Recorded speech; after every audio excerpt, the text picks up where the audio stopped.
أعوذ بالله من الشيطان الرجيم بسم الله الرحمن الرحيم لقد خلقنا الإنسان في أحسن تقويم അസ്സലാമു അലൈക്കും വറഹ്മത്തുള്ളാഹി വബറകാതുഹു. സൂറത്തു തീൻ, ആയത് നമ്പർ 5. അർത്ഥം: നാം മനുഷ്യനെ ഏറ്റവും അനുയോജ്യമായ സ്ഥിതിയിൽ സൃഷ്ടിച്ചിരിക്കുന്നു. ഈ ആയത്തിൻ്റെ വിശദീകരണം ഖലീഫത്തുൽ മസീഹ് സാനി റളിയല്ലാഹു തആല അൻഹുവിൻ്റെ തഫ്സീർ കബീറിൽ നിന്ന് കേൾപ്പിച്ചു വരികയാണ്.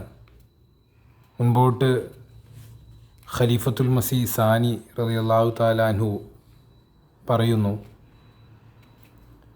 മനുഷ്യനെ കുറിച്ചുള്ള വ്യത്യസ്ത കാഴ്ചപ്പാടിൽ ആദ്യത്തെ തെറ്റായ കാഴ്ചപ്പാടിൻ്റെ അബദ്ധങ്ങളെക്കുറിച്ച് പറയുന്നു. മനുഷ്യൻ ജനിക്കുമ്പോൾ തന്നെ തിന്മയോടുള്ള ചായ്വോടെയാണ് ജനിക്കുന്നത് എന്ന വിശ്വാസം യഥാർത്ഥത്തിൽ തത്വശാസ്ത്രത്തിൻ്റെ അടിസ്ഥാനത്തിൽ ഈ ഒരു വിശ്വാസം വെച്ചു പുലർത്തുന്നത് ബുദ്ധ മതസ്ഥരാണ്. അവരുടെ കാഴ്ചപ്പാടിൽ മനുഷ്യൻ്റെ പ്രകൃതി തിന്മയാണ്. അതുകൊണ്ട് തന്നെ മനുഷ്യൻ്റെ ഉള്ളിൽ ഉണ്ടാകുന്ന ആഗ്രഹങ്ങളും തിന്മ നിറഞ്ഞതായിത്തീരും. അതുകൊണ്ട് പൂർണ്ണ മോക്ഷം ലഭിക്കണമെന്ന് ഉണ്ടെങ്കിൽ മനുഷ്യൻ്റെ ഉള്ളിലുള്ള എല്ലാ ആഗ്രഹങ്ങളെയും ഇല്ലാതാക്കേണ്ടതാണ്.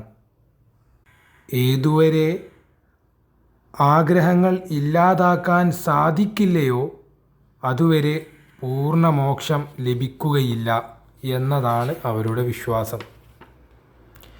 എന്നാൽ ഇത് യുക്തിപരമായി നോക്കുകയാണെങ്കിൽ തീർത്തും തെറ്റായ ഒരു കാര്യമാണ്.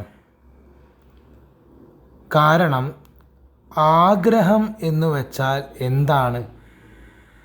ആഗ്രഹം എന്നാൽ ഭക്ഷിക്കാനും കഴിക്കാനും കുടിക്കാനും കല്യാണം കഴിക്കാനും പരസ്പരം ബന്ധപ്പെടാനും ബന്ധങ്ങൾ നിലനിർത്താനും ദിനവും സമ്പാദിക്കാനും അറിവുകൾ വർദ്ധിപ്പിക്കാനും ആരാധിക്കാനും തുടങ്ങിയ കാര്യങ്ങളാണ്. ഇതുതന്നെയാണ് മനുഷ്യൻ്റെ ഉള്ളിൽ ഉണ്ടാകുന്ന ആഗ്രഹങ്ങൾ. എന്നാൽ നാം ബുദ്ധമതത്തെ നോക്കുകയാണെങ്കിൽ നമുക്ക് മനസ്സിലാകും, കല്യാണം കഴിക്കുന്നതിൽ നിന്ന് വിലക്കപ്പെട്ടത് സന്യാസികളെ മാത്രമാണ്. എന്നാൽ മോക്ഷം എന്നുള്ളത് മുഴു ലോകത്തിലുമുള്ളവർക്ക് വേണ്ടിയാണ്.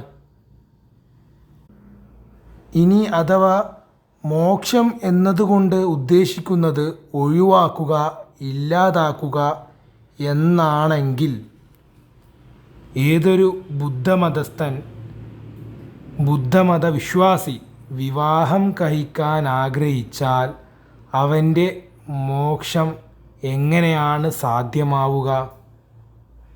ഇതൊരിക്കലും സാധ്യമല്ല. മനുഷ്യന് മൂക്ക്, ചെവി, നാവ് തുടങ്ങിയ ശരീരഭാഗങ്ങൾ അവൻ ഉദ്ദേശിക്കാതെ തന്നെ ലഭിച്ചുവോ അതുപോലെ തന്നെ ഭാര്യയെയും ഉദ്ദേശിക്കാതെ അവന് ലഭിക്കുമെന്ന് കരുതുന്നത് തീർത്തും സാധ്യമായിട്ടുള്ളതല്ല. അങ്ങനെയാണെങ്കിൽ മാതാപിതാക്കൾക്ക് തൻ്റെ മകൻ്റെ ഭാര്യയെ അഥവാ മരുമകളെക്കുറിച്ച് യാതൊരു അറിവുമുണ്ടാവില്ല. അതുപോലെ ഭർത്താവിന് താൻ കെട്ടാൻ പോകുന്ന ഭാര്യയെക്കുറിച്ച് ഒന്നും തന്നെ അവന് അറിവുണ്ടാവുകയില്ല. തീർച്ചയായും മനുഷ്യന് ഭാര്യയെ ആഗ്രഹിക്കേണ്ടി വരുന്നു. അങ്ങനെ ആഗ്രഹിച്ചാൽ ബുദ്ധമതത്തിൻ്റെ കാഴ്ചപ്പാടിൽ അവന് മോക്ഷം ലഭിക്കാതെ പോവും. കാരണം ബുദ്ധമത വിശ്വാസത്തിൻ്റെ അടിസ്ഥാനത്തിൽ ആഗ്രഹത്തെ ഇല്ലാതെയാക്കലാണ് മോക്ഷത്തിൻ്റെ പാത എന്നാണ്.